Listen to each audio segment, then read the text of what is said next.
Welcome back to the Draft Ranking Show. I'm Cody Carpentier, joined by my main man, Matty Key. Woom, we're back again. Another week of the college football season is in the books. We talked about it a week ago, Matty. We're going to jump right in because today I want to talk about a lot of quarterbacks. Everyone's played 4 games to this point. Mostly everybody, anyway, has played 4 games, unless you're Trinidad Chambliss. You've played 3. But I want to talk about all the quarterbacks from an NFL perspective, getting you ready for the NFL draft. I don't care about 26, 27, 28, all the quarterbacks. Who's been the most impressive quarterbacks? We're going to talk about the top 10 quarterbacks from a draft perspective today on the Draft Ranking Show. Like I said, he's Matty Kiewum. You can go follow him on Twitter at Matty Kiewum. I'm Cody Carpentier at Cody Carpentier. But before we talk about those quarterbacks, last week we talked about road dogs. Oregon, road dog, got the dub against Penn State in that whiteout. Incredibly impressive. Alabama, road dog, goes into Georgia and snaps the 33-game home win streak. Road dogs get the dub.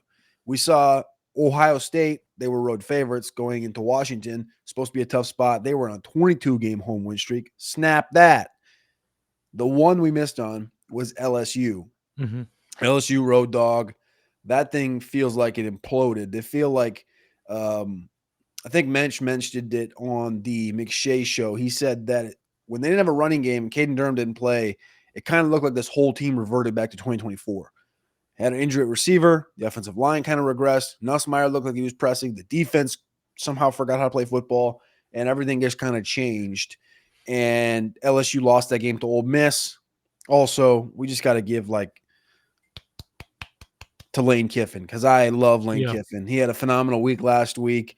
I don't know if he had wet weeks over for dinner or if what happened, but did you see him puking on the field? I did not see him puking on the field. I heard that it occurred, but I was not watching the screen, or I was not in the room. I don't know. I didn't see it happen, but I did see it all over the internet afterwards. That was bizarre, and all the jokes that came out was like, his daughter was like, he's like, you thought his daughter was trying to date you more like she was trying to download the playbook off your iPad to bring it back to back to Lane. I'm like, I don't know. I gotta say this though, they talked about it on the announcing team way too much. It was just like, okay, all right, we get it, whatever, we get it.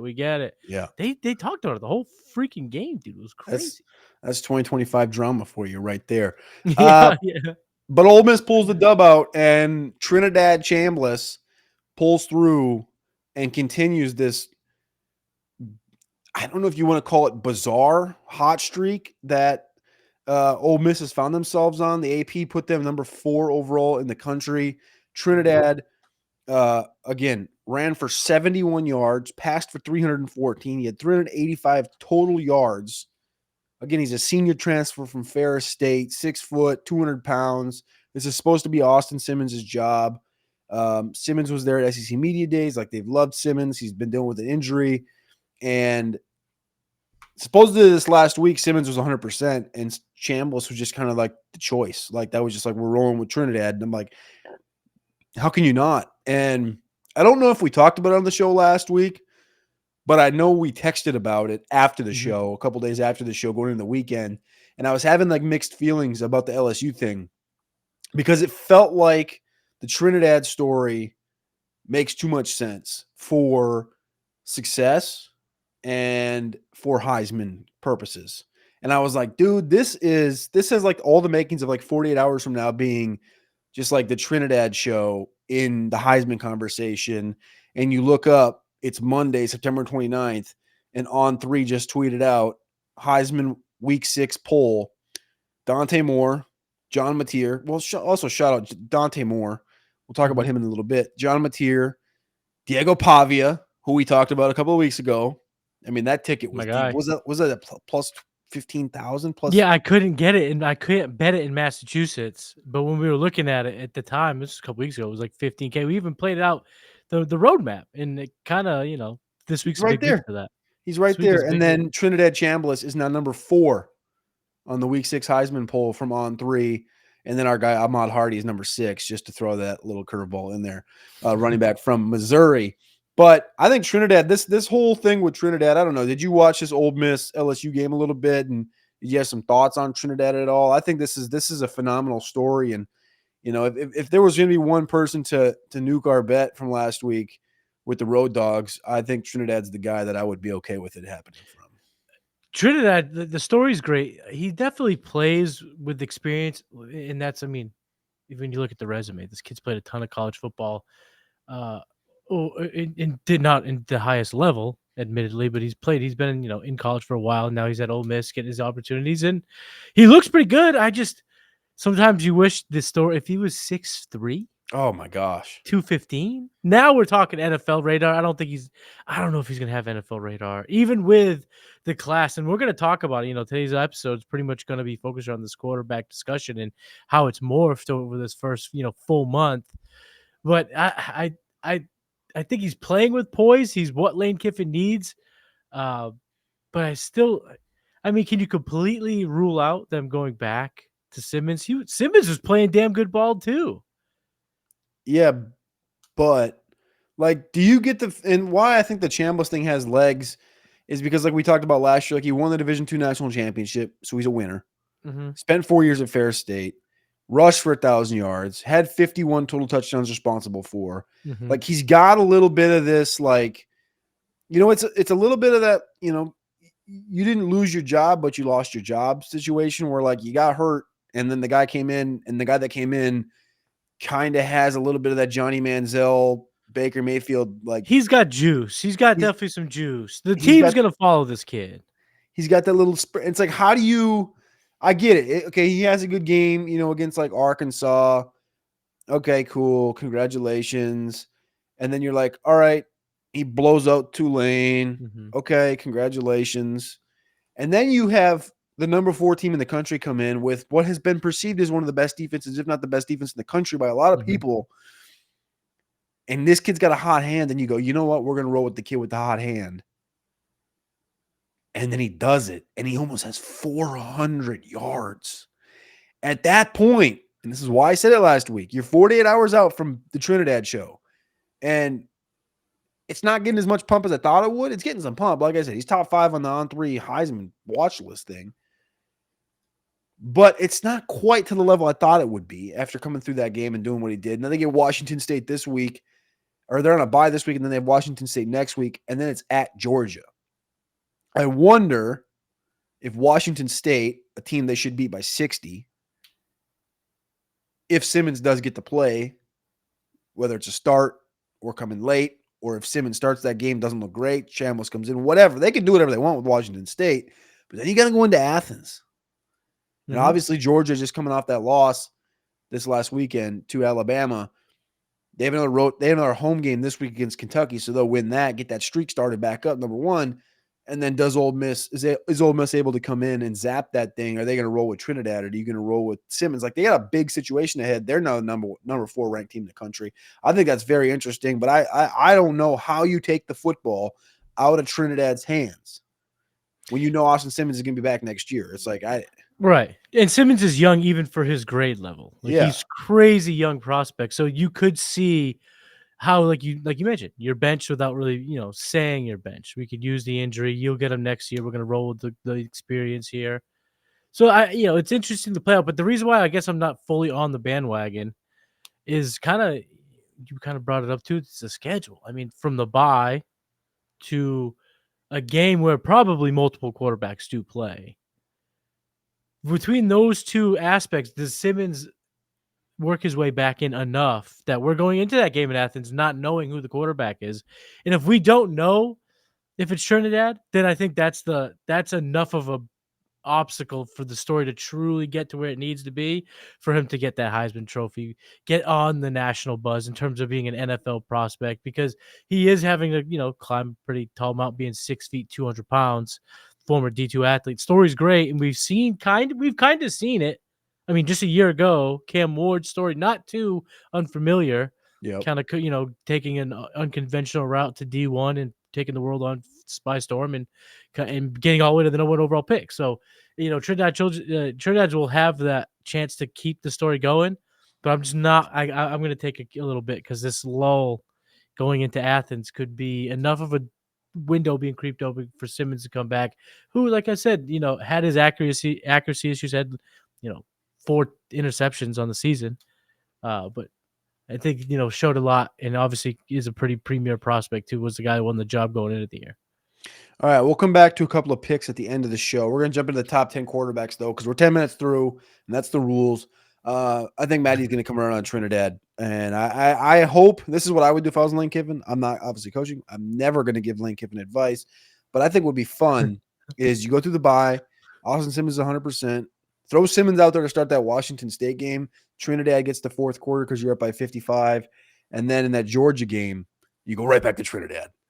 You just start Simmons against Washington State, put Trinidad in against Georgia, and just like throw the curveball at Kirby and just see what happens right there. I don't know. I think the kid's got the magic potion. He's got the magic does dust, have a little magic to him. and I mean they could really screw this thing up. But that Ole Miss, I like how their schedule lays out. Like you got to buy Washington State, you got to go to Athens. That's tough.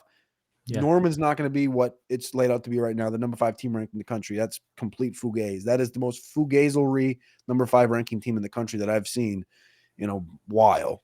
Maybe back to last week with LSU being number 4.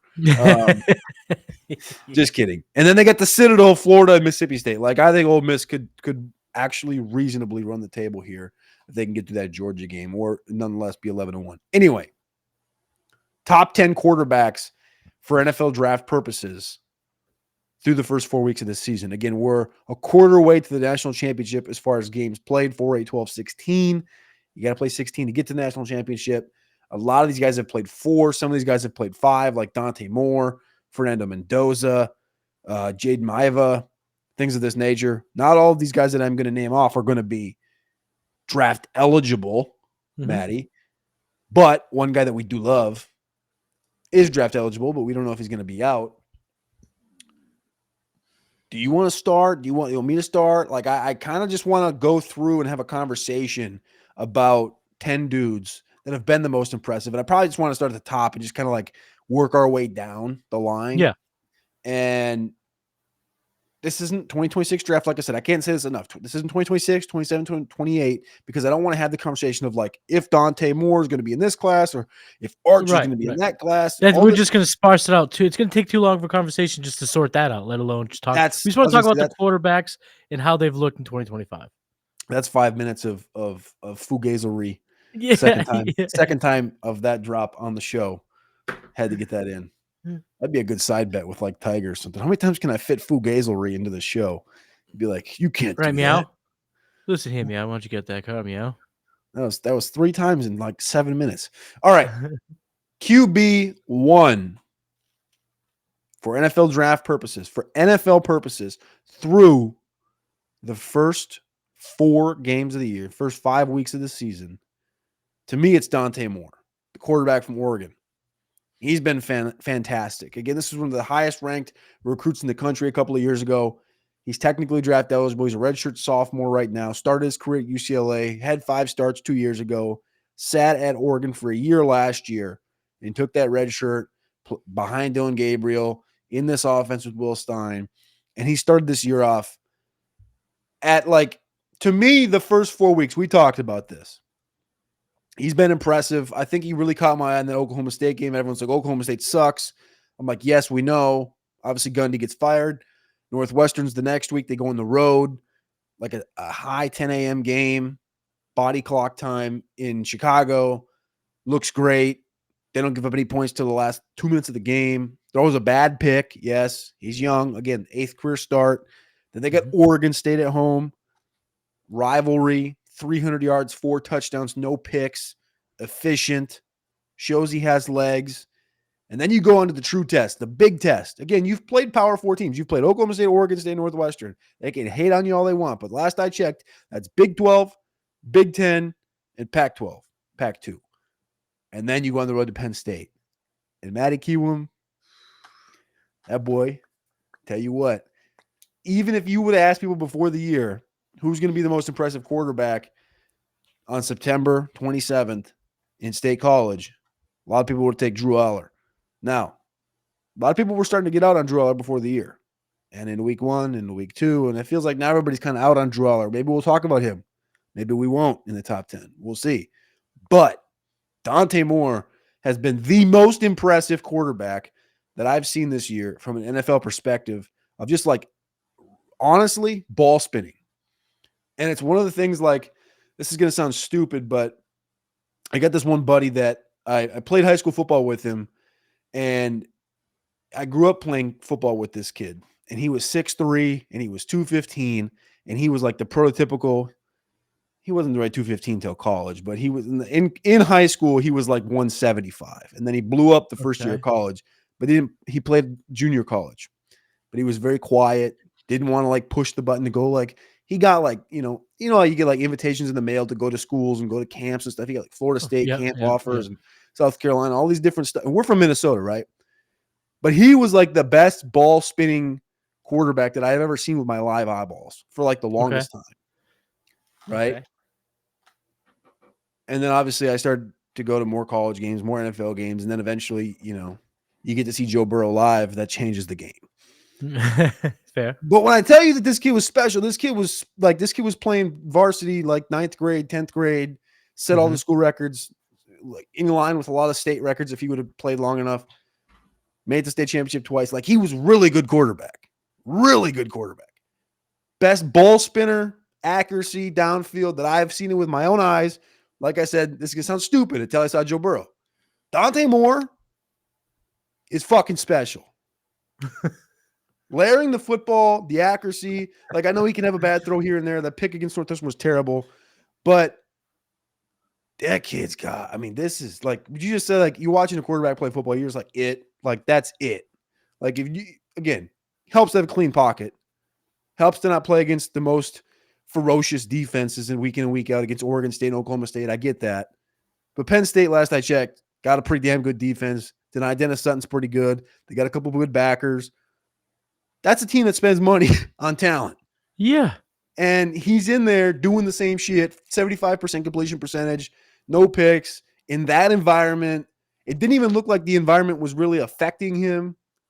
Number one quarterback, hands down, tier of his own through the first 5 games for me. I'm glad somehow you were able to compare Dante Moore to a guy you played high school football with. But I'm glad you did. But I'm stalling because I just wanted to bring this up on my phone. I don't know if you'll be able to see this here, boys and girls. Is that a Heisman bet?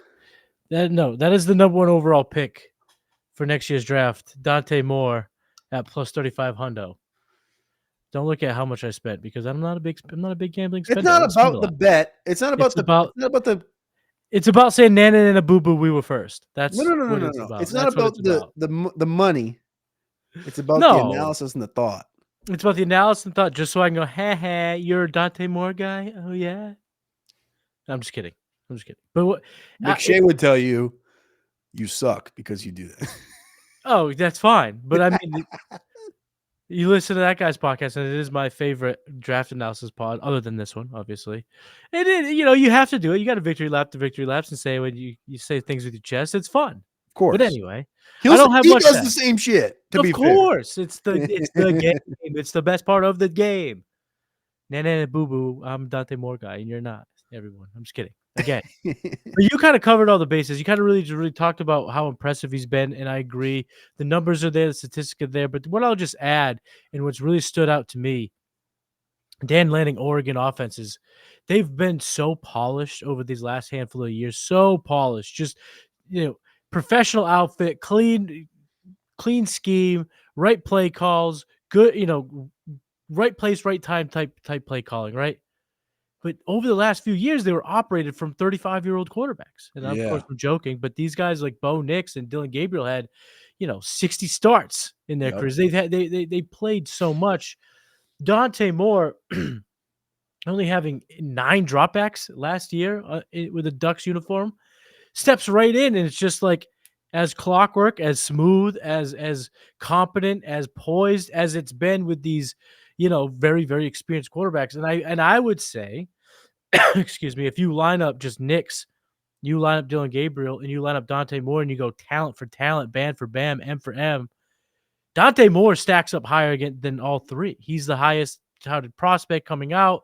He's had the I would say the cleanest prospect profile. Like Bo Nix had multiple years where he's kind of down and out. Moore's only had that half a year at UCLA. Dylan Gabriel, was remember at UCLF in Oregon, in Oklahoma. It just there was a lot of experience in Dante Moore with a fraction of that, and stepped right in and has operated this offense as good as any of the other guys. Excuse me. You might have to cut that. You good, Doc? My throat's got like super dry. It happens, dude. I was telling you before the Ugh. show. I took a little Tums action, Dude. and the whole thing just got chalky. You know how it is. Yeah. Oh yeah. It 20. happens, especially when you're drinking seltzers over here. Well, seltzers usually kind of wet the whistle. That's fair. That's fair. They do. All right. Dante Moore got me all choked up. I'm so excited. Dante Moore, is that your QB1, or do you I want would to say so. I think he's my most impressive one. And the second guy I'm going to bring up is not a guy that's really, he's not really taking the world by storm in terms of statistics or the hype, but Lenore Sellers to me has been very impressive. And I know the team's not doing great. And I know the guy, he's a Heisman favorite is not going to be there. But I was looking at in terms of the prospect from an NFL standpoint, that's why we're breaking this down. That's why he's been impressive.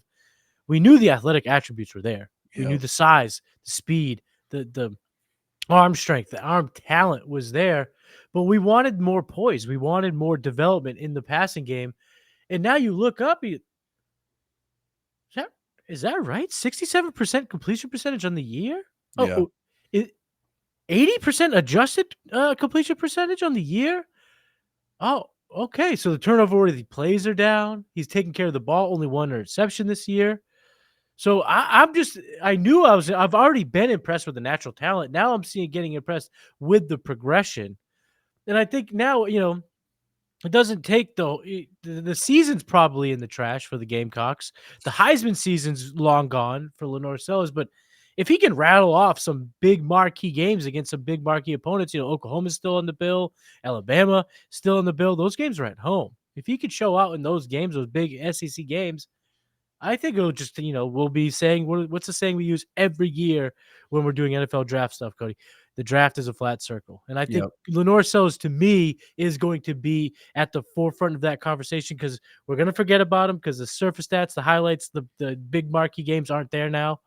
But I think when you look back on the stats, what I'm looking at now and what I've seen on tape, I'm very impressed.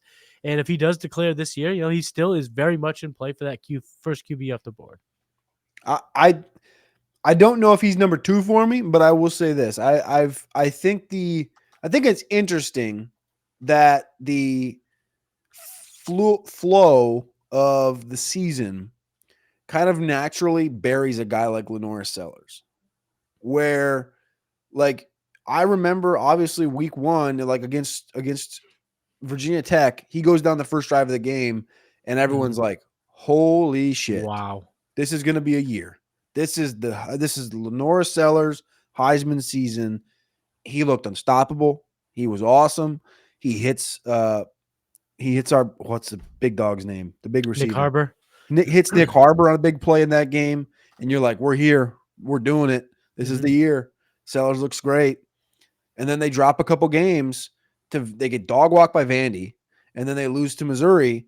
And like through that, and he dealt with an injury, and he came back and actually threw for 300 yards against Missouri, which isn't like when I said you like, oh, how many 300-yard games the Sellers have? Like that's not the first thing that comes to your mind. Right. Rushed for negative yards because he gets sacked.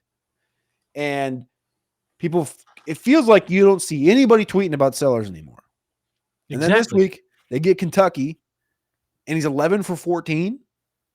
And you're like, hold up. 81 yards rushing? Hold up. This was his best game of the year. It looks like he did against Virginia Tech. Now, it's Kentucky. I get it. You don't got to tell me. But I think it's interesting, just like the flow of the season to where people completely forget. And it's like, well, what's the next thing? What's the next thing? What's the next thing? It's not like, oh, well, let's watch the maturation process for Lenore Sellers as he gets better game after game after game. Again, this is a guy that's got 20 career games played. I can't remember what the start number was. I had the start number written down. He had coming into the season 12 starts. So now he's got 1, 2, 3, 4. So he's got 16 career starts. So he's getting right to that threshold. He's getting to that 20 mark that you want to look for, right, in a quarterback. And he seems like he's taken a step, but then you got like, I don't know. We just need more consistency from him. But I will say, like, for me at 2, and we can, I guess, have an open conversation about it because this is what we talked about doing. And like at number 2, it's not really a clear thing for me. Like, I guess in terms of tier talk, it'd be, like I said, Dante Moore is in tier 1 by himself from being the most impressive quarterback from the NFL perspective in the first month of the season for me. But this second tier, I think Sellers is in it. I think Carson Beck at Miami has taken that step back into the fold. Now, didn't have a great game against Florida. I get it. But he most definitely looked good against Notre Dame and against South Florida. And I think that he's bounced back and he's got the swag back in his system to, you look 2 years ago, coming off of those 2 championships that Georgia won, he was not the starting quarterback for that. But when he took over, he threw for 3,900 yards, 24 touchdowns, 6 picks, 72% completion percentage at that time. Average yards per attempt, 9.95. Average yards per attempt, 9.5. Last year was down to 64%. Those numbers dropped below 8. This year, back up to 73%. Those numbers are almost at 9 again. He's like back up, right back to where he was almost in 23. And now we wanted to see him take that step forward in 24. But if we're getting what we got in 23 in 25 from Beck, we're back to square one. That's good. That's a good place to be. Like, you remember at the end of that 23 season where everyone was talking about with Beck, right? He's going to be the Heisman front runner. He's going to be in the draft next year. Best odds to go number 1 overall pick of the 25 draft was Carson Beck. Exactly. And we're back to like, he's playing at the same kind of playing at the same kind of, I don't know what word I'm trying to say, but he's playing the same clip that he was playing at in 23. I think he deserves to be in that conversation. And then the third guy, I guess, that I would add into this conversation is Ty Simpson. And I don't want people to look at me and go, you're playing recency bias. This guy just had a good game last night against Georgia. But Ty Simpson, I found myself on Saturday night. I watched this game, watched it back. I'm sitting there. Again, didn't have a great start to the season against Florida State. Didn't throw a pick. Hasn't thrown a pick yet, period, by the way. Just a note. Hasn't thrown a pick yet. Monroe bounces back. Remember in that game? Was he 17 for 17 in that game? Yeah. I think he was 41 for 43 through the next 2 games. So that was Monroe and Wisconsin. And then against Georgia this weekend, 63%, 2 touchdowns, no picks. But the most impressive thing for me against Georgia, and I saw this on Sunday morning, so like I told you before the show when I was talking about Ty Simpson, was I didn't like sit on Twitter during the game. Normally I'm like at home, but I was like down in Tampa. Drove to Tampa, golfed with some buddies, came back, rewatched the game. And the one thing I picked up was the control. And if you remember right, I talked about this on like the 3 of the last 5 shows. Preseason notes. See that name right there? Mm-hmm. That's Cade Klubnik, 6'2", 210. How big is Ty Simpson? 6'2", 208. Ready for this? Here's some notes from Cade Klubnik's film write-up. Doesn't seem like Klubnik has much freedom at the line of scrimmage. If the play is defended well at the jump, his first read is taken away, he will just hit the check down and won't adjust anything. Takes unneeded chances in coverage downfield when he can get a first down, but damn, they are scary. Tons of first read concepts against South Carolina. Missed a few good plays while targeting pre-planned great plays. They're tougher and low percentage throws. All things that Ty Simpson passed with flying colors on Saturday night in Athens, Georgia, against that defense. Now, again, that's not the 2021 Georgia defense, but what did you see from Ty Simpson on Saturday night? Changing plays at the line of scrimmage, audibling out of stuff, almost like Dante Moore. Like, it didn't seem like the crowd around him mattered. Got a lot of talent around him. Sure, he's got Ryan Williams and Jeremy Bernard. Great. Got Jan Miller back. Great. Caden Proctor played competently. Caught a pass. That was cool. It looked crazy when he caught that pass, too. But if I'm like, I don't know. I it's almost like we lost Klubnik in this whole situation and we just gained Ty Simpson. And it's like Ty Simpson took the jump in his first 4 career starts that Cade Klubnik hasn't been able to take in 33 career starts, which is bizarre to me. So my tier 2, and I don't really know how I would, if I had to crash test dummy this rank right now and to say who's going to be the most successful quarterback in the NFL, I would say Simpson, Sellers, Beck as my 2, 3, 4. And that's my second tier. You're forgetting a name, though, on this tier. I'm not putting that guy in there. I'm not doing it. It's time. It's time to put him in there. You can do it.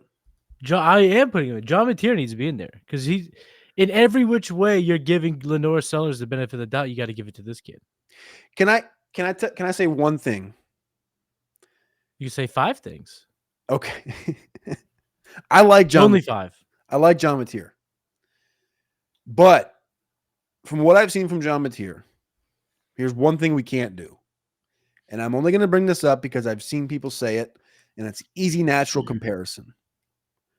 We're not going to call him Baker Mayfield. No.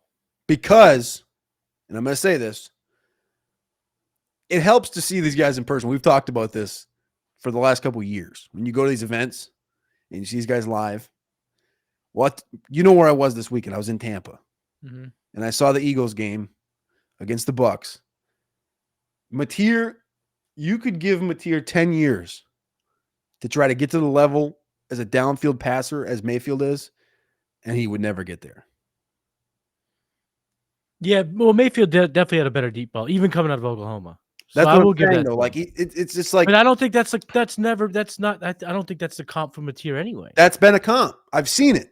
Of course it is. It's a lazy comp, but I'm saying I want to nip it. 6'1", he plays for Oklahoma. I want to nip it, but he's got that that potion. He's got that thing. He's got that it factor. I get it. And Baker's got the same thing. And so that's a dozen quarterbacks that have it factors, and they have it in different ways. It's correct, just lazy. But the style at which, like, going to, taking the extra yard, taking on the extra tackler, getting a hit, having a little pizzazz, like, got a strong arm, sure, but and the Oklahoma tie makes it 10 times the transfer to Oklahoma. But again, I'm just telling you, I've seen it, and this was my thought over the weekend as like a takeaway coming off of the Buccaneer Eagle game was I thought of this while I'm at the game, watching Baker Mayfield make like 4 downfield throws that really not a lot of quarterbacks can even make in the sport. Ibuka, Bucky Irving, name 2 of them, incredible throws. I literally, Matty, this is my brain, went straight to John Mateer. And I was like, John Mateer can't do that and will never be able to do that. John Mateer is a really good quarterback. He will never be able to do that. He just can't. That's just not in his repertoire.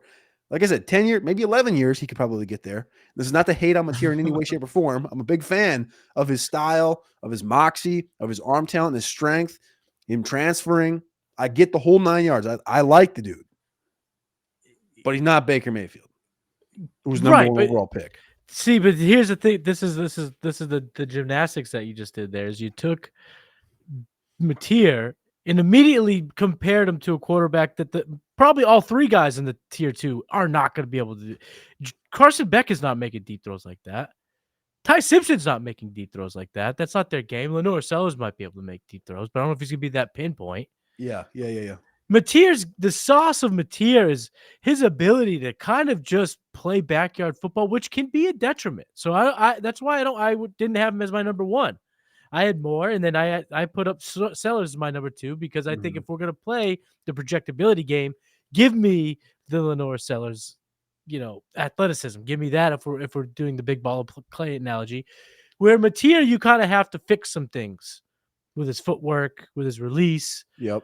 But when he chucks it, man, he absolutely puts it on a frozen rope. And sometimes it just shows that if you can work with a guy, and you're seeing it for an NFL, I don't know if this is the comp, but the more I see it, I think it's the play style comp. It's just in the sliding scale. I think one was far, far advanced. He does remind me of Caleb Williams in just that when Caleb just like, what is going, you're like, Jesus, Louises, that dude just absolutely uncorked one. There's a lot of that in Mateer's game, but we've also seen how that could be struggle at the next level. Because for even Caleb Williams has, and I like again, if that's the play style scale, Matier's not near Caleb. I mean, I'm not one of these revisionist history guys. I know he's been a struggle. I'm not going to act like I did not rank him uber high. Very talented player.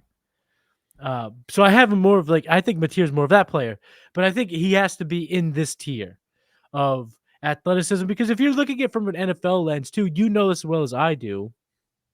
They're going to see the potential with a Matier, and that's going to create some more opportunities for him in terms of elevated stock compared to the Carson Beck, where it's like you're going with the floor guy. Yeah, he might be good at like that was the Bo Nix argument in that whole class was you're getting the floor guy, but I don't know if you're going to get the ceiling guy. And now we're already talking about this kind of back again, where you got the floor in year one of Bo Nix. It was great, but we're already starting to see does he have that ceiling to get them to the next level? We'll see. We'll see. I think for a Beck, it's kind of like that. Like we know what we're gonna get. We're gonna get experience. We're gonna get certain benefits of being the anticipatory passer that he is and all this stuff. But when you see a guy like Matier, the athleticism, the intangibles, the it factor that you just mentioned, I think this is what puts him on that tier. That's why I have him on this tier for me. Would your tier be? Are you Dante Moore alone? Right now, Dante Moore for me has been impressive enough that I think he is in a category of his own in terms of you want the early breakout, you're getting it in only his true only second year in the league in college football, but his third under the whole totality of things. So I like that. I like what I'm seeing in terms of a natural talent. The prospect profile is there coming out of high school. Like this kid was supposed to be this, and I just think that polish in a Dan Lanning offense now going on the road, white out, taking care of business in overtime, double overtime. I think he is now safely in a tier of his own. Okay, so then my tier 2 is Simpson, Beck, Sellers. And you would say, is your tier 2 Sellers and Matier, or would you add in any of the dudes I added, Beck or Simpson? I think Beck. I think I'd just be a hater if I don't have Beck there. Simpson for me, you could put him in there. I'm not going to fight you on that. He's just been super impressive, just in terms of kind of just coming back after that week 1 loss. That as we're coming to find out, Florida State's good. They were a top 10 team going into last weekend, so I don't think it was as bad of a loss as we initially had thought. Going on the road to FSU, going to play the Seminoles on their home turf was a big deal. But he's looked great, so I think you could put him in that category here. But I think what we've done now is we've put together a top 5. Mm-hmm. Okay. All right. I would put Matier next. I wouldn't put him in the same tier. Matier. So I think that's our top. I think that's a good top 5. Moore, Sellers, Simpson, Beck, and Matier. It's not the 5 we thought we'd be talking about. Sellers is in that group of 5.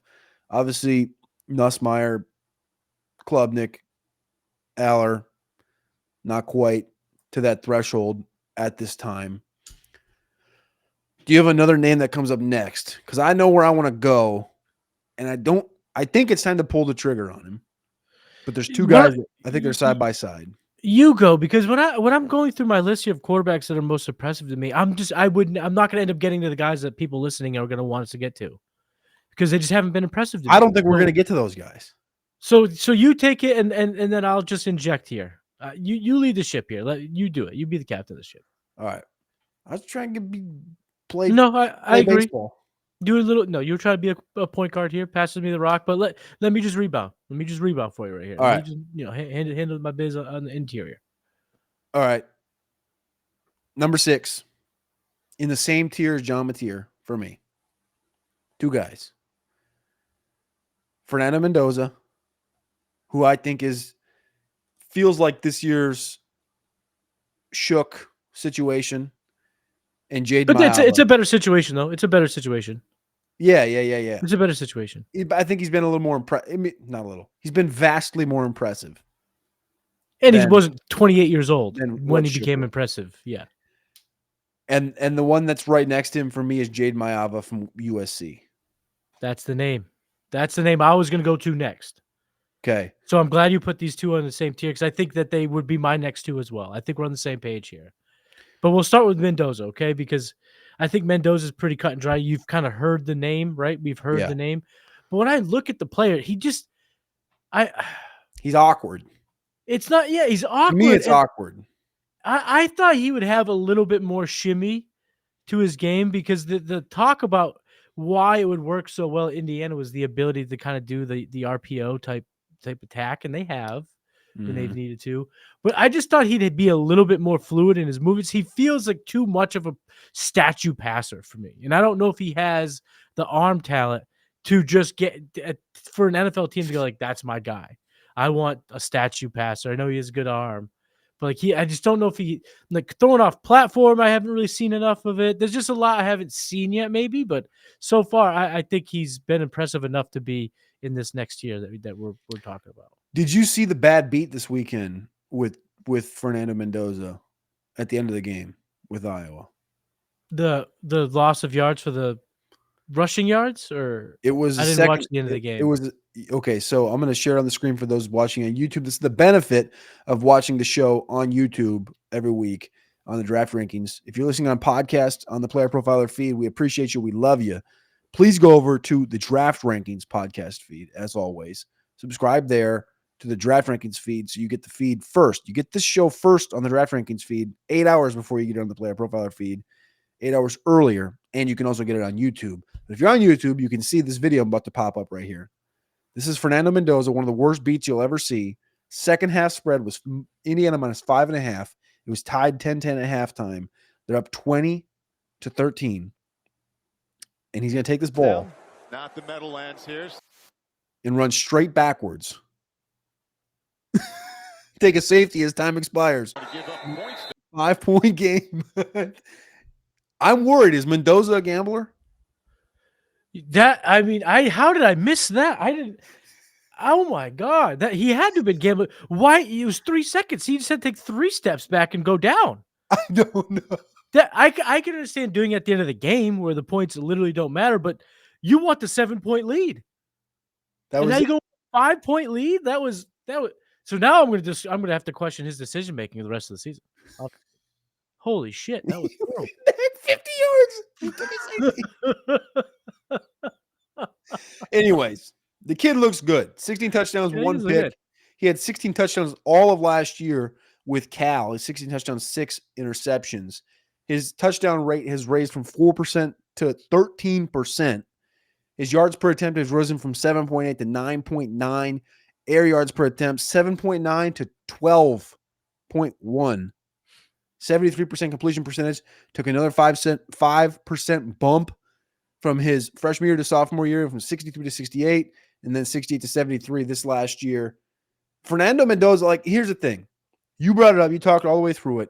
I'll just say this. The way I've always looked at him is in like an awkward fashion. He's not my cup of tea from a quarterback's perspective. He's not my go-to brand. My go-to, as people know, is the more athletic, bigger, prototypical. Malik Willis wasn't exactly that. He was a little bit smaller, but he had a big arm, athletic. Levis, Mahomes, Josh Allen. That's the prototype that I lean into. So Aller would be easy for me if Aller was good. So that's that. Like Carson Beck has a little bit of it, not the most athletic, but he can move. So naturally, I sort of like the Mendoza thing, but he's just also kind of a little bit of a donkey. Like from a mechanics perspective for me, I think he could. He's probably the guy today. Again, we're talking about this in NFL draft terms broadly. 26, 27.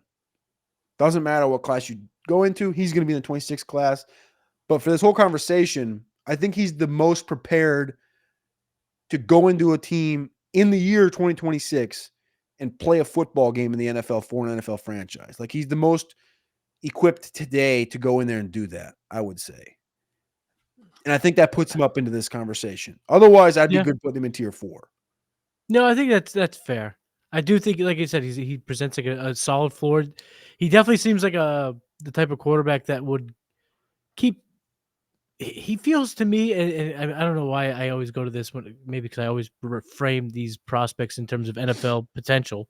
Yeah, I think he'd be best suited to be like an end of the first round pick or an end of a round pick, where if his surrounding cast is good, I think he could be really good and surprise folks. But I don't know if a guy like Fernando Mendoza would be able to go to like the Titan situation and all of a sudden be like, "Let's go, boys. We're gonna Yeah. like, I don't know if he has that type of skill set. No, I think it has. Yeah, if you put him in like the Vikings offense with all their offensive Right, linemen, if you put him right. in like, you put him in Kansas City, you put him in these situations where they have a good enough offensive line, there's enough talent around him. I think he can get the job done. Now you put him in New Orleans, or you put him in Houston, Mm-hmm. these play going to getting killed. Like that's not going to be the spot Right. for him. The other one in this tier, which for me it's 3 M's: Matir, Mendoza, and Maava. And Jaden Maava from USC is number 2 in college football in the Power 4 in yards per attempt, 11.3. They lost this weekend to Illinois, and I don't know. I still think that this is maybe just me. I still think that USC is a better football team than Illinois is, even though they lost. He threw for 69%. Had his first pick of the year in this game against Illinois. He has legs. He doesn't use them a lot, but he has them. He can score. He can run. He can do the thing.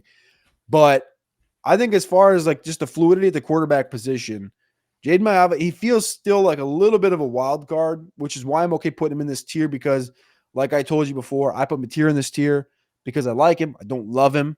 I put Mendoza in this tier because he's a little bit of a, I guess I'd say donkish, but it's more of like a little bit more robotic and less athletic than I would No prefer. splashy. Maava, I see like the perfect prototype in Maava for like getting to the NFL and succeeding. But I have like this back of mind thing, and I guess this is maybe the helmet scout side of you where you look at it and you go, why does he look like Sam Darnold? Like, why does he? And Sam Darnold, that's like a good compliment because when he was in college, literally wearing the number 14 at USC, which I hate making that even, I hate even talking about that, but like he looks like him from like a mechanics perspective. And when you remember back to when Sam Darnold was coming out, like that was the big thing. Like Sam Darnold was like pristine Right. diamond, like 6'4", 6'3", whatever he was, 215. This kid's 6'4", 230. He's a Hawaiian court. Like the whole, like, he just fits the situation. He's in the Lincoln Riley offense. Lincoln found a quarterback in this kid, and I believe in him. But again, I'm like doing that helmet thing where I'm looking at him and he's a Lincoln quarterback, and I kind of have a little bit of hesitancy.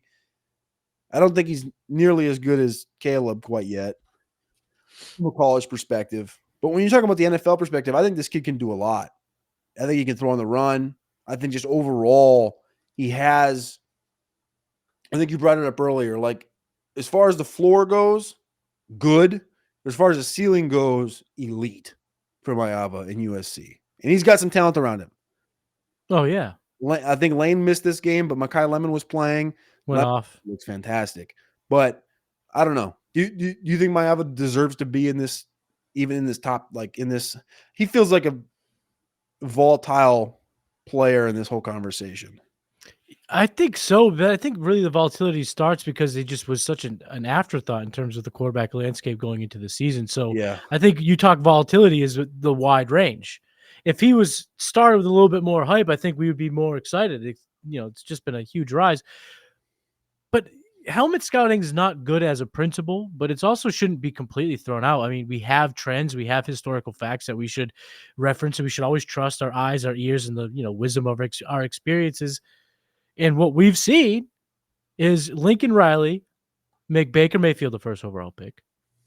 We've seen Lincoln Riley make Kyler Murray the first overall pick. We've seen him make Jalen Hurts an early second-round pick, go on to be a Super Bowl champion, which is probably more of a testament to how good he is. And then we saw him get, Caleb Williams Heisman Trophy in the number 1 overall pick. So there's clearly a track record here for Lincoln Riley and his ability to develop quarterbacks. And since he's been at USC, he had Caleb, we just said, first overall pick.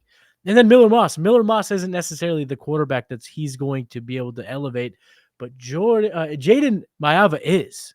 Mm-hmm. Size, good enough thrower, a little more slippery than Miller Moss, a little bit more mobile, someone that could really kind of throw off platform, do the things in the modern day football that really gets these quarterbacks on notice. I don't know if he has the ability to creep up into that conversation, be like a top 5 quarterback in this class. But if he sticks around, could he be the 5th overall, the 5th quarterback in the 27 class? Sure. But again, for the sake of just talking impressive, what we've seen, kind of throwing classes out, I like putting Maeva here. I think he definitely should be on notice. And I think, if SC can continue to have their best season under Lincoln Riley, like they are having, I know they lost, but they still are having their best season. This kid's gonna be a big reason why. And if you kind of listen to the people plugged in, and Matt Liner, I would say, is very much plugged into the USC landscape. The way he talks about Jade Maeva is super glowingly, super different than anyone that's been at USC, including Caleb Williams. So I think that there's clearly a fondness of this player in this situation with this head coach that we can't simply ignore. I like it. All right. Is this time to put in any of the 3 names that have yet to be mentioned? For me, I think one name could be brought in right here, but I'm not ready. I think if I have a 3-man tier I want to drop 8, 9, 10, but I think I could make it an exception to put Nussmeier in this group as well to make it a group of 11. I think you could put Nussmeier up here. He was just supposed to be Burrow. I'm not going to kill him for one game. Is. I'm not going to kill him for one game. No, I know that, and he's but hurt. I don't think right. But I think on the season he's been solid. Yeah. But if you watch any given Saturday, if you listen to the news coming out of Baton Rouge, this kid was supposed to be Joe Burrow. Yeah. Like he was supposed to just light the world on fire. Number 1 overall pick from coast to coast, Heisman Trophy finalist, Heisman Trophy winner, national champion. And the team's been good, but it's been propped up by the defense. The credit's been given almost solely to the defense. And now in a game where they needed a little bit more pep, a little bit more offense, he can't even throw for 200 yards. And I know he's hurt. So that's kind of why I'm ready to put him here. But I also don't think we're being too overdramatic having him behind the names like Mendoza, behind Maeva at this point. I think it's safe to put him where he is because he just hasn't been – he hasn't wowed us. And the thing is about Nussmeier, it wasn't the athletic ability. It wasn't the tools. It was the intangibles that we loved. It was the processing, the IQ, the leadership. And I'm not saying any of that goes away because it hasn't been super impressive on the field. But if we're going to start talking about nagging injuries, if we're going to start talking about him not being able to reach even higher highs of athleticism and arm talent and develop in that field, what do you really have in this prospect? I don't think you have a first-round quarterback if you're taking it, on IQ and football attributes alone. You can get those guys in the 3rd round.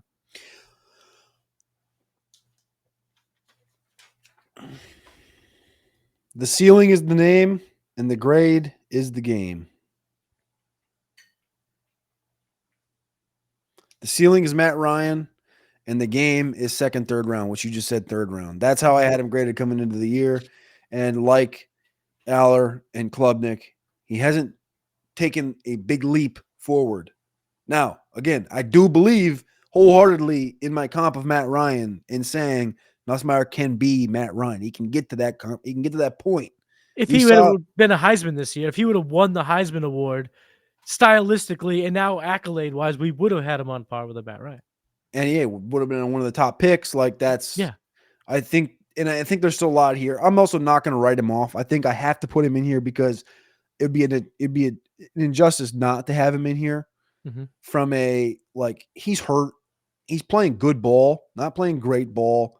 The run game around him has disappeared. And I don't know, they brought in a lot of receivers and they just haven't quite all hit on the same page. And I don't know. Is that team elite? Probably not. Is he a really good quarterback? I still believe that. I still believe he's taken a little bit of step forward, much better than Klubnik and Aller. So I think I have to keep him in this conversation. The other guys in this group is a group of 4, Matty. And before we talk about the group, I want to see if I missed anybody when I list these guys off. If there's anybody that's immediately in your mind that you're like, you didn't say this guy. So let me know that. But I'm going to list you the 4 guys. So again, for those tracking along, the top 7 have been Dante Moore, Ty Simpson, Lenora Sellers, Carson Beck, John Mateer, Fernando Mendoza, and Jade Mayava. 8, 9, 10, 11. No order, but I'll say them in the order that I prefer them. 8, Joey Aguilar, quarterback, Tennessee. 9, Arch Manning, Texas. 10, Garrett Nussmeier, LSU. 11, Bo Prabula, Missouri. You're not gonna get a whole lot of pushback from me because you know my guy, Diego Paiva. Yep. You know he's my guy. Yep. I love Pavi. He's my guy. But we're talking about from an NFL standpoint. And we just know he's the guy you want to take in the 7th round to be the 3rd stringer that will have a Linsanity moment in the NFL because that's just how much of a dog he is. But we're not going to bring him up here. I think that's fine. There is one omission, and I think it's fine because he's a true freshman. But my man JKS has been super impressive from Cal. Jaron Keyway is I'm not even gonna try to say. I say JKS for a reason. But Lefty from I like Cal JKS. has been JKS is a good name. JKS. He's been slinging it, very impressive, but he's very far off. So I'm okay keeping him, giving the benefit of the doubt to the Nussmeyers, to the more experienced guys. I'm okay with that. I'm totally okay with that. I could have brought in, I think, him, Carr, and Underwood. Like they all could have gotten thoughts in here, but I didn't press down to the freshman class. Yeah, I think Taylor Green has been impressive in spats too, but I just think I see Josh Hoover from TCU. Right, but I think we're talking from an NFL sense. And what do we always say? We always say this, that these NFL scouts, like, we do our scouting, but when we do this, Cody, we always factor in the NFL, what we hear when we go to the combine, what we hear from on the streets, right? We factor everything in, and what we always talk about is the NFL's scouting system does not start in September and end in February. It is a 365 52-week thing, and those guys like Nussmeier, these guys get the bump because they've been on radars, they've been scouted, they're going to get a bump. His dad's offense coordinator for the Saints. Yep. So I think it's fair to factor in all that and boost it up, which is good, which is why I think Hoover, it's okay keeping him off. Taylor Green, because I do see a pretty sizable distance between the impressiveness on the college field to seeing this translate.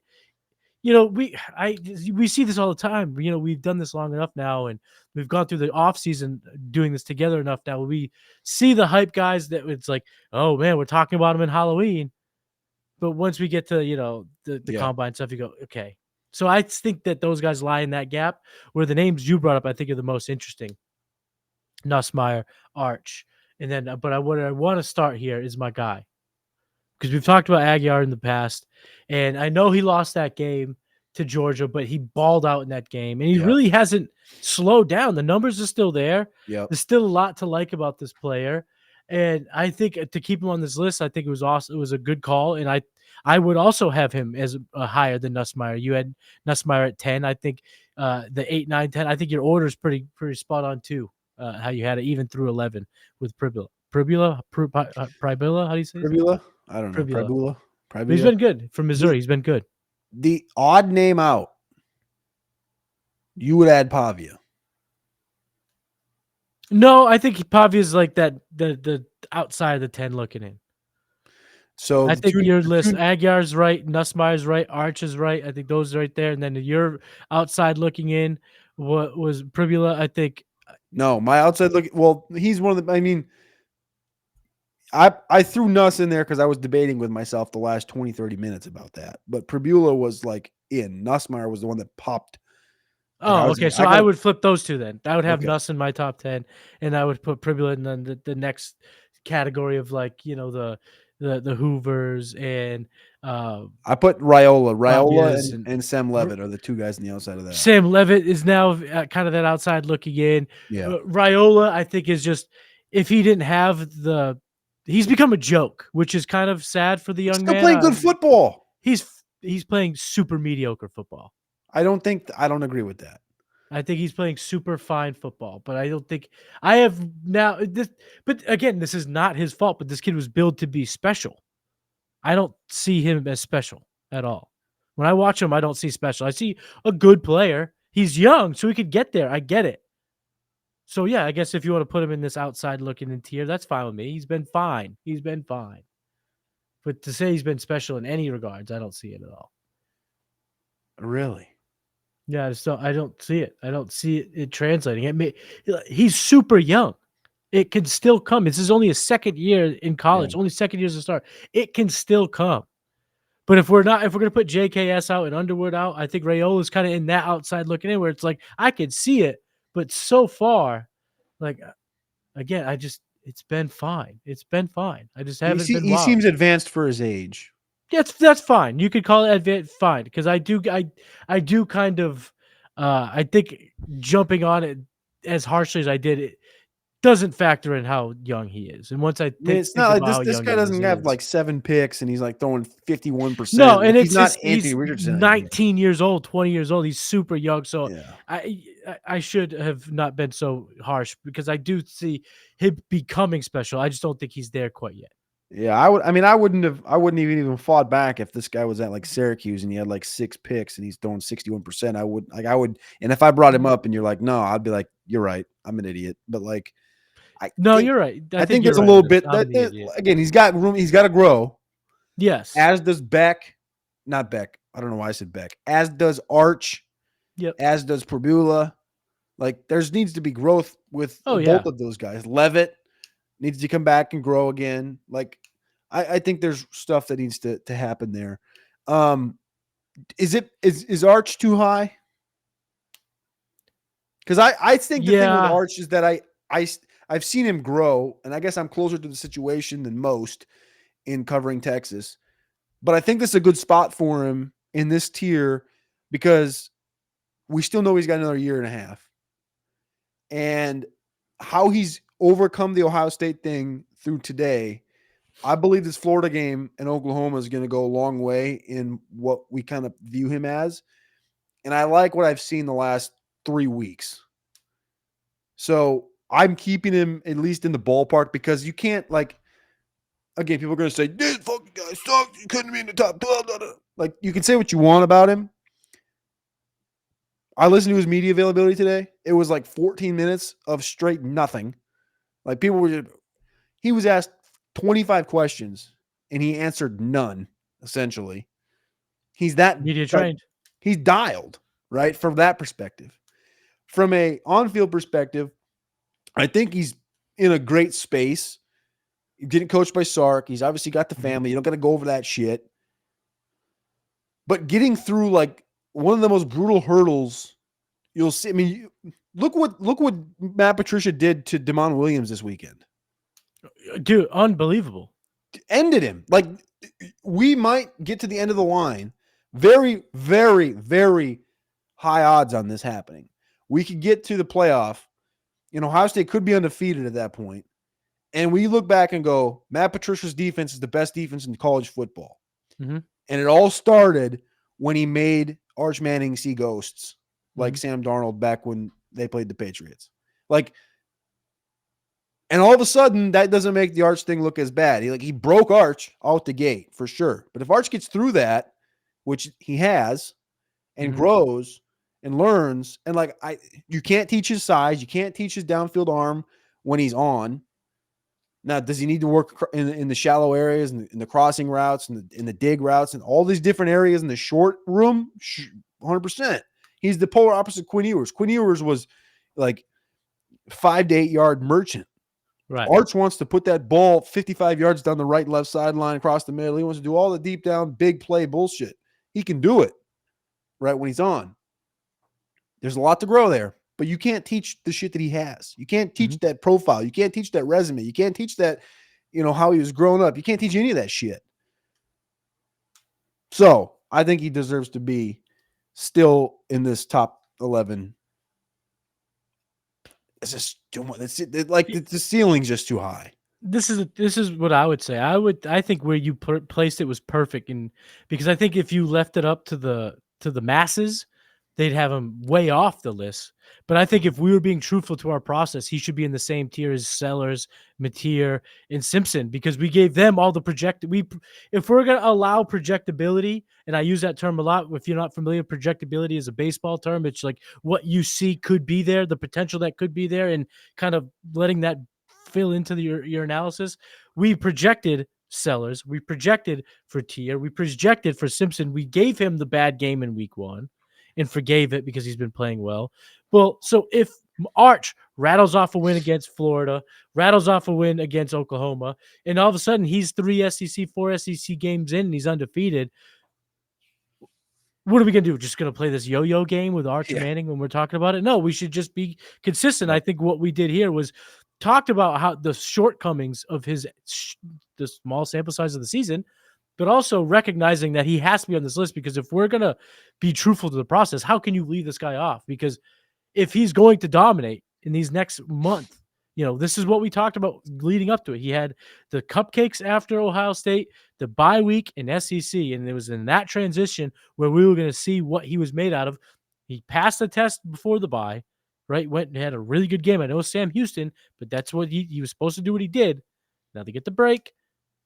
And now we'll see what it looks like against Florida, against DJ Lagway, against the Gators, and it could be off to the races. So I think keeping him in our top 10 was needed, because we don't want to look like the guys that had him at 1, 2, 3, put him at 12, 13, 14, 15, back up to 5 or 6. No, let's keep him in our top 10, because we see the projectability, we see the tools. And if they start to materialize on the field, our rankings won't look as crazy. So I like that you kept him in here. I think that was perfect. All right, there it is. Let's talk about some picks for the week. Last week, we talked about the dogs. It was road dog week with Oregon. We took LSU, they lost, and Alabama. But we talked about Trinidad, so that was that. Let's talk about some games this week.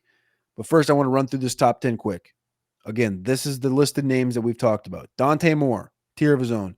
After that, Ty Simpson from Alabama, Carson Beck from Miami, Lenore Sellers from South Carolina, John Mateer from Oklahoma, Fernando Mendoza, Indiana, Jade Mayava from USC, Joey Aguilar, Tennessee, Garrett Nussmeier, LSU, Arch Manning, Texas, Bo Prabula from Missouri.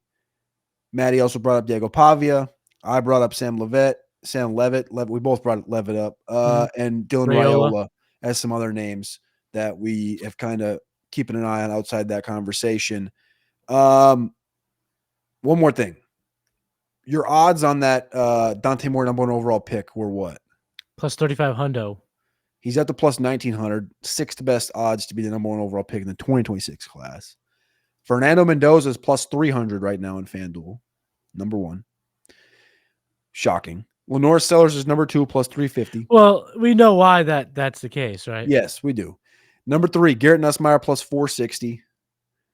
Number 4, John Mateer, plus 1,300. Edge rusher Ruben Bain. Then Dante Moore, Drew Aller, Arch, Ty Simpson. If I had to put money on somebody today, again, you've already put money on Dante Moore, which I agree with and I like. But if I was looking for value today, I might put it on Ty Simpson. I don't think he's going to 2,500 where he's at right now. I think that's probably a little bit of value. Anybody past that, I'm not on the. I don't think Taylor Green's going to get up there. Aiden Childs, Sawyer Robertson, Peter Woods, Kate Klubnik, any of this crap. I do think it's going to be one of those top 12. Carson Beck's plus 2,700. That's an interesting one. That is an interesting one. I like that. That's the range you want to be shooting right now. Yeah. What are you going to put? You're going to put money on a plus 300 when it's that? I mean, that's no. You don't bet on Mendoza or Sellers or Nussmeier right now. That's just too much. You got to. You're playing the value game. You're playing the 3,500. Yeah. And so I think I'd go, if I sprinkled anybody today, I'd be Beck. Moore still. I still think there's value in Moore. Like I said, I think he's clear cut the top quarterback. Could come out early. We've talked about that on previous shows with the quarterback room behind him. But let's get out of here on this. A couple of big games this week in college football where we're going to be watching the quarterback position a little bit closer than anything else. Diego Pavia and Vandy travel to Tuscaloosa to take on Ty Simpson. We have Texas and Arch Manning traveling to Florida to take on DJ Lagway, who incredibly, we didn't even mention his name once this entire show when we're talking about quarterbacks, which if you had told me that 3 months ago, I would have said, you are wrong. Yeah. And then also Miami at Florida State. We'll get back in Tallahassee in a great rivalry. Miami is 4.5-point favorites, but that's not where we're going. Where's your best bet of the week? So for me, I'm gonna go. I'm gonna go to Tuscaloosa. Not best bet. I don't know why I said best bet. These are just kind of our you call it my best. picks. But this is we bring one thing to the table. Last week, I liked the road dogs. Oregon over Penn State was my pick. Cashed in on that one. So this week, I'm taking the 10.5 points for Vandy. You know me, Diego Pavia. That's my guy. 5-0, going to take on 3-1 Bama. I think 10.5 for this type of game is just too much. Too much. You don't get juice, which is probably an indicator that it is too much, but I don't care. It's at minus 115. That's fine right now. I'll take my little less than doubling my money because I think that 10.5 points is just too much to give, this ravenous Commodore football team. I know they're on the road, but these guys play with the biggest, don't give a fuck attitude that out of anybody in college football, and they're considered the underdog once again. They haven't lost a game this year. They'll be considered an underdog. They maybe looked a little bit past Utah State this past week. That game was a little bit closer than it should have been for a lot longer than it should have been close, but they ended up coming out on top, putting it down, taking care of business. So they go down to Tuscaloosa. This is a game on their mind. 3:30 kickoff Eastern Standard Time. Let's go Vandy Commodores, cover 10.5. All right, I'm going to stay in the SEC. Just so we're clear, Mississippi State was beating Tennessee 34-27 in this football game with 2 minutes left in the game. Mm-hmm. They scored on a rushing touchdown from Aguiar with a minute 55. They scored in overtime to win the game with Deshaun Bishop. Mississippi State went the distance with Tennessee, who went the distance with Georgia, who was just beat by Bama. Transitive property, a.k.a. SEC's strong as nuts. A&M, I think, is overrated. Not as overrated as Oklahoma. I think Oklahoma is severely more overrated. I think A&M is actually a good football team. But A&M and Oklahoma both played Auburn really close the last 2 weeks. And Auburn's not, they're in disarray. I think that A&M has had some high energy output games. They've showed some volatility on defense. They give 24 to UTSA, 22 to Utah State, 40 to Notre Dame. And Auburn they didn't succeed on a third down the whole game. The whole game. And that was 16-10 at home. Mississippi State travels to College Station, night game. That's the tough part. Sandwiched in between before Florida comes to town. Mississippi State, 14.5-point dog. And the old Mississippi State would get beat by 40 here. The new Mississippi State covers 14.5 with flying colors. That's my favorite pick of the week. And honestly, if I was being ignorant, I'd say Mississippi State wins this game. They're not going to win the game in College Station. Give me that 450. Give me that plus 450. Give me that plus 450. No, they're going to cover though. The 14.5 is way too many points. So again, we're on dogs this week. Road dog villains. Vandy covers 10.5. Mississippi State covers 14.5. Put them together, and you're covering road dogs on Saturday afternoon. Plus 247 for these two put together. He's Matty Q. I'm Cody Carpentier. We appreciate you. We love you. Click that like button. Click subscribe here on YouTube if you're on podcast. Again, make sure you subscribe to the Draft Rankings podcast feed, not just the Player Profiler podcast feed.